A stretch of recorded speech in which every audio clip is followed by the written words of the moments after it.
Your entire life, your beliefs, the way you handle money, technology, even love, these aren't free choices. They're the result of brutal programming that happened in the first 20 years of your existence. You're hijacked by your generation, and if you don't understand this invisible prison, you're going to live in constant conflict with everyone around you. Your grandmother isn't slow. She's the product of scarcity. Your boss isn't outdated. He's the result of an economic crisis that forced him to value stability above all else. Your younger sibling isn't lazy. They're enslaved by technology that shaped them before they learned basic math. In the next 15 minutes, we're going to dismantle this programming. We're going to perform a social autopsy of every generation to understand the mental matrix controlling you, and more importantly, how you can break free from it to see reality clearly.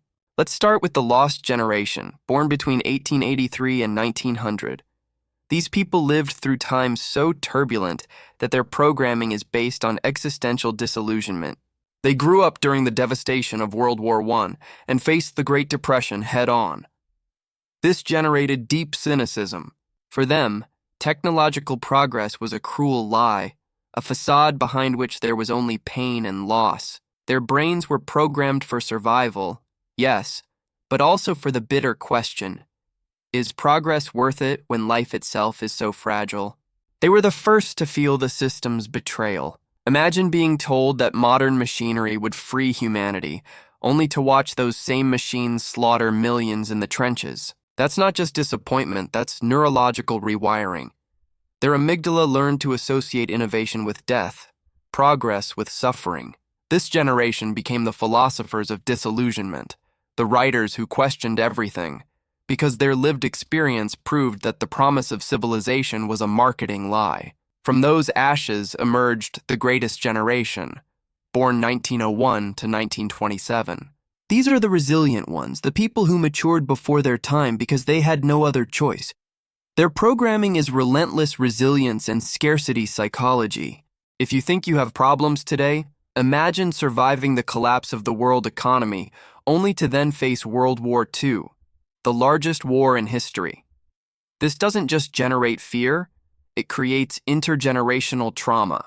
Their belief system is anchored in the idea that nothing should be wasted, not a single resource, not a single opportunity. That's why they save plastic bags, wrappers, and distrust easy credit. For them, debt isn't a financial tool, it's a moral failure, because they lived through a time when owing money could mean losing everything, your home, your dignity, your family's future. Their brains developed what psychologists call a scarcity mindset. Stanford researchers found that when you experience prolonged scarcity, your prefrontal cortex, the part responsible for long-term planning, gets hijacked by immediate survival concerns. You can't think about next year when you don't know if you'll eat tomorrow.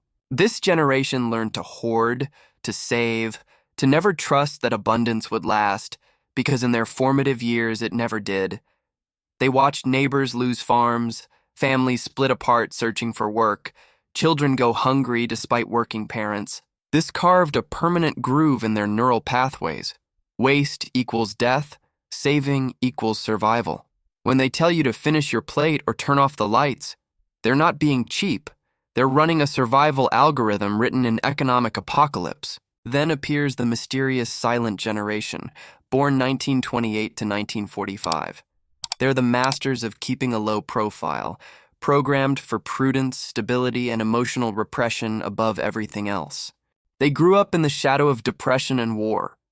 Their childhood was a constant lesson that the system can crush you.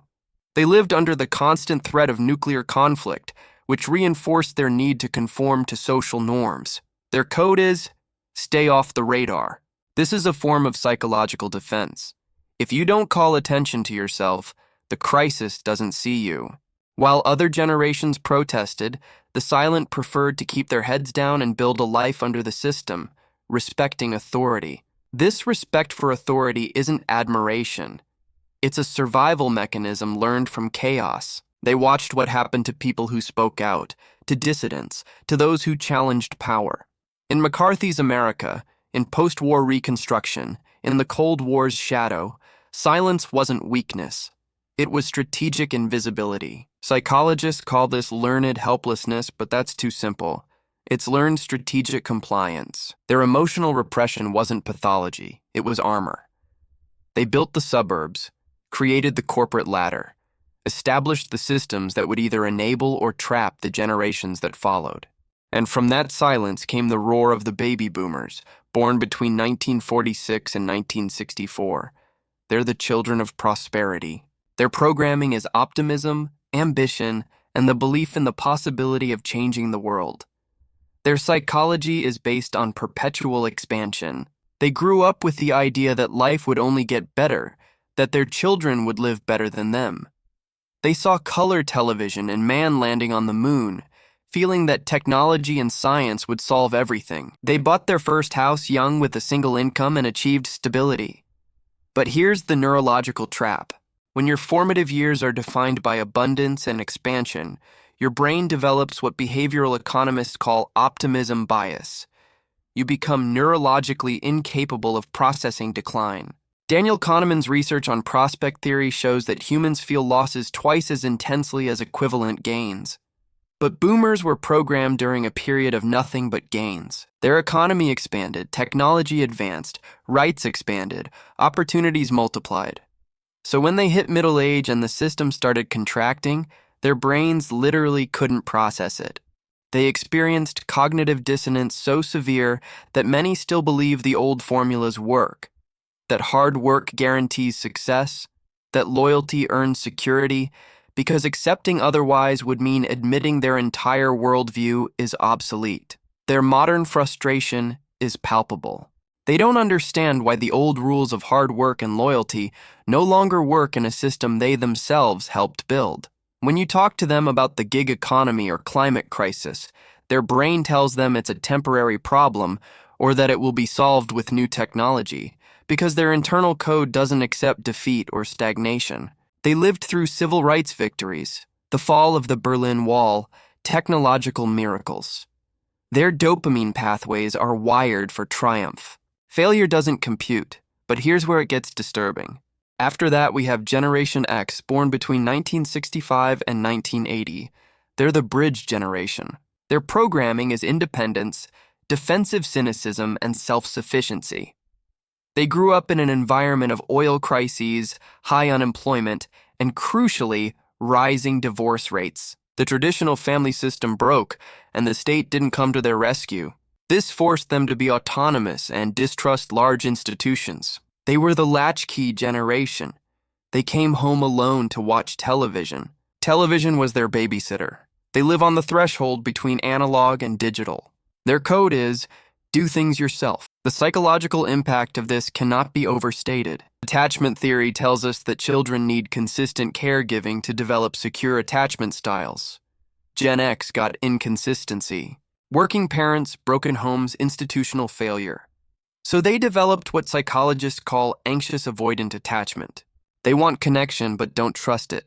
They crave stability but prepare for betrayal. In the workplace, this manifests as competence without loyalty. They'll master every skill, but they won't believe the company cares about them because their formative lesson was, no one is coming to save you.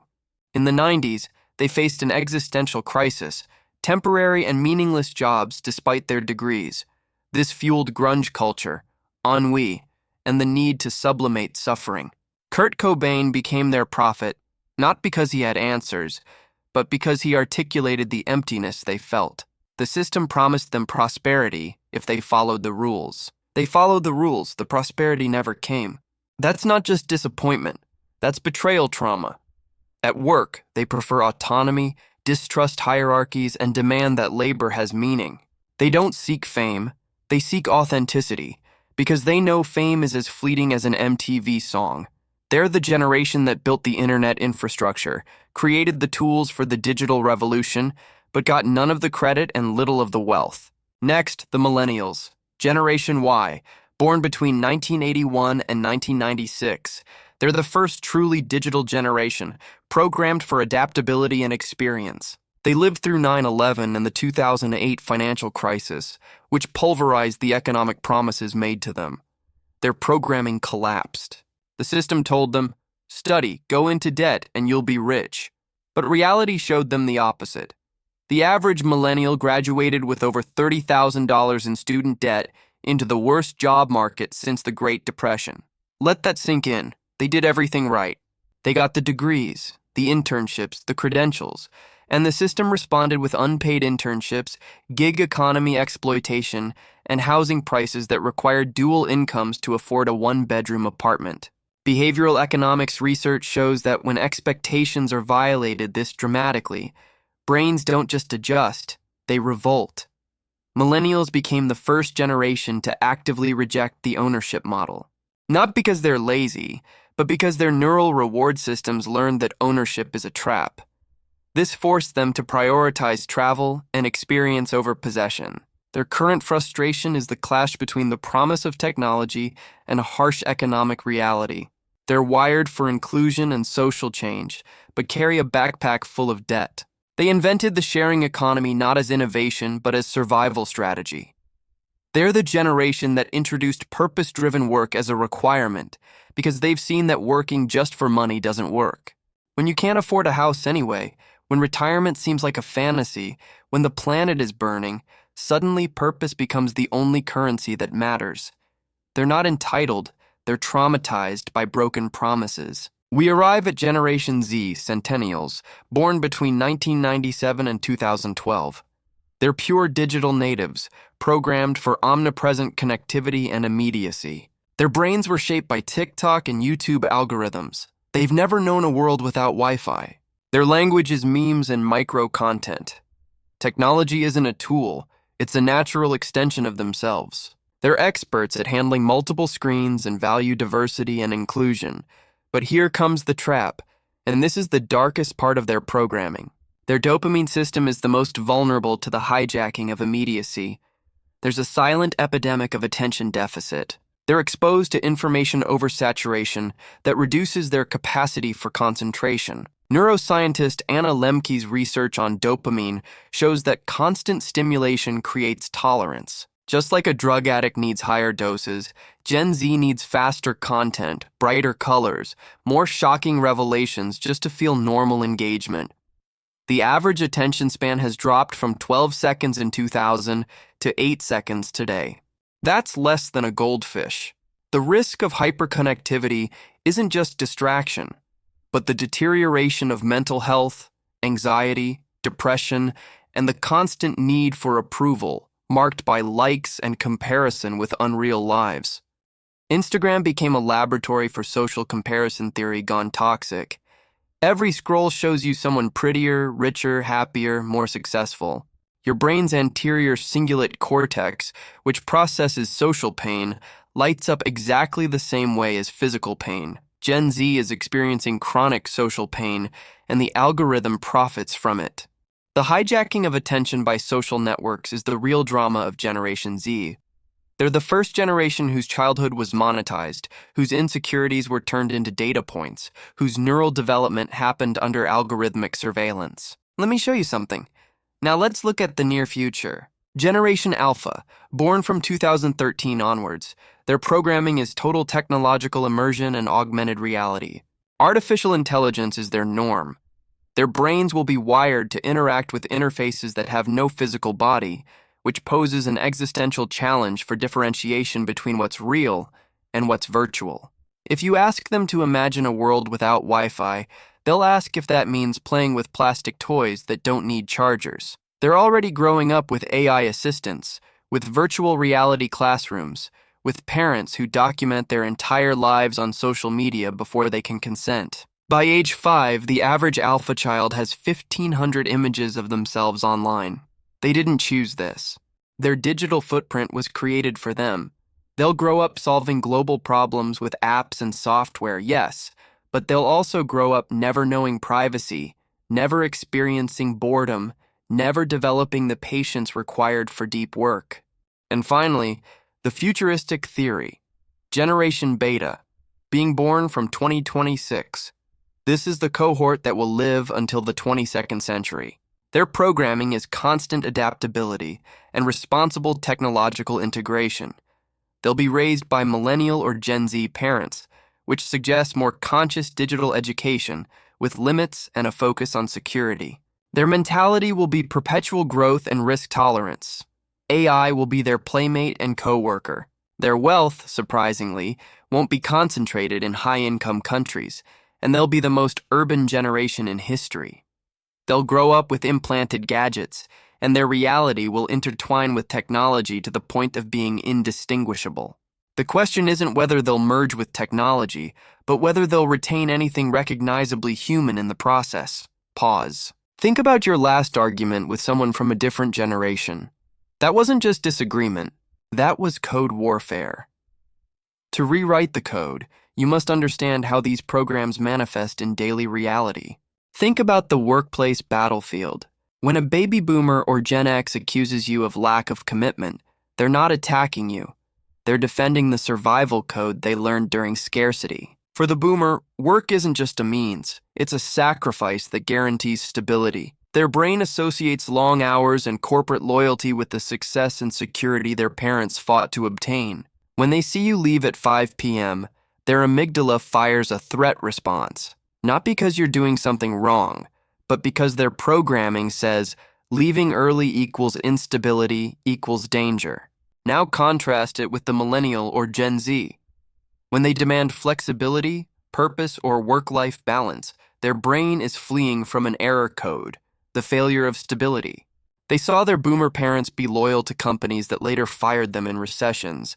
They watched Gen X burn out for nothing. They learned that loyalty is an illusion and that the most valuable asset is freedom and experience. That's why the boomers' sacrifice code clashes head-on with the millennials' purpose code. It's not laziness.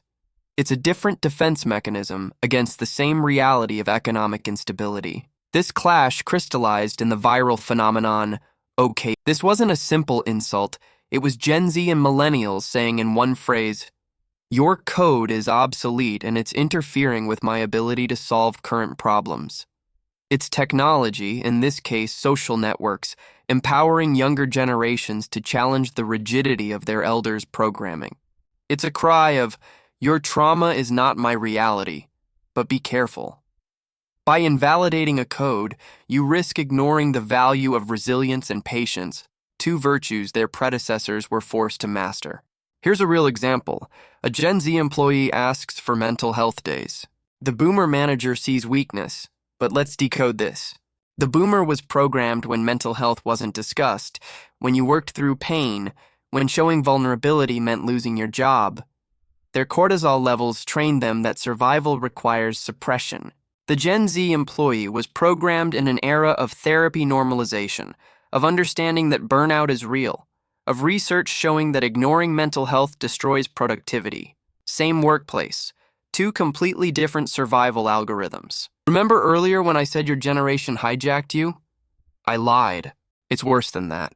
And this brings us to the great risk of Generation Z and Alpha, overexposure and emotional fragility. The silent generation survived with emotional repression. Gen X used cynicism.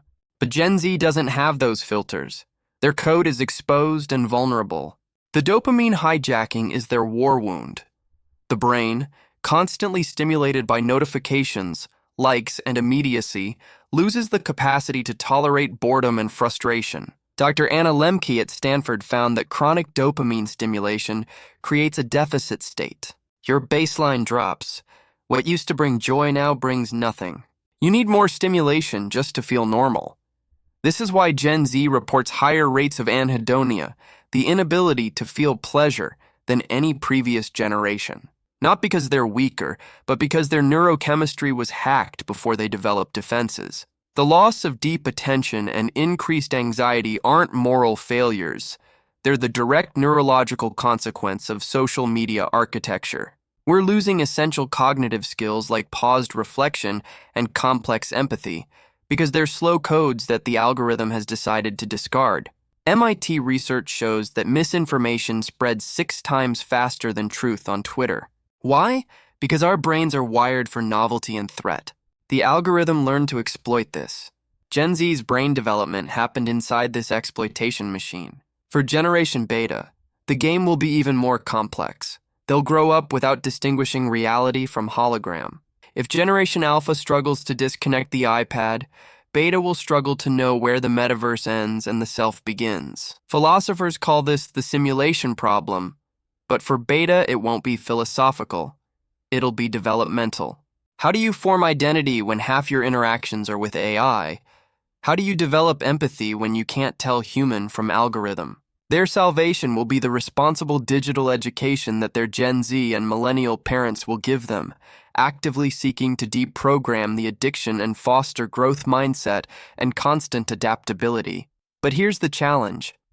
Those parents are already damaged by the same systems. Can the traumatized heal the next generation? History says yes, but only if they recognize their own programming first. We've seen that fear of scarcity created strength. Fear of authority created defiance. Fear of instability created experience. And fear of disconnection is creating anxiety. Understanding these forces is your only weapon. The world needs you to stop seeing other generations as enemies and see them as historical files containing vital lessons. You can't change your birth date, but you can rewrite the code that was imposed on you. Your grandmother's scarcity mentality taught you the value of resources.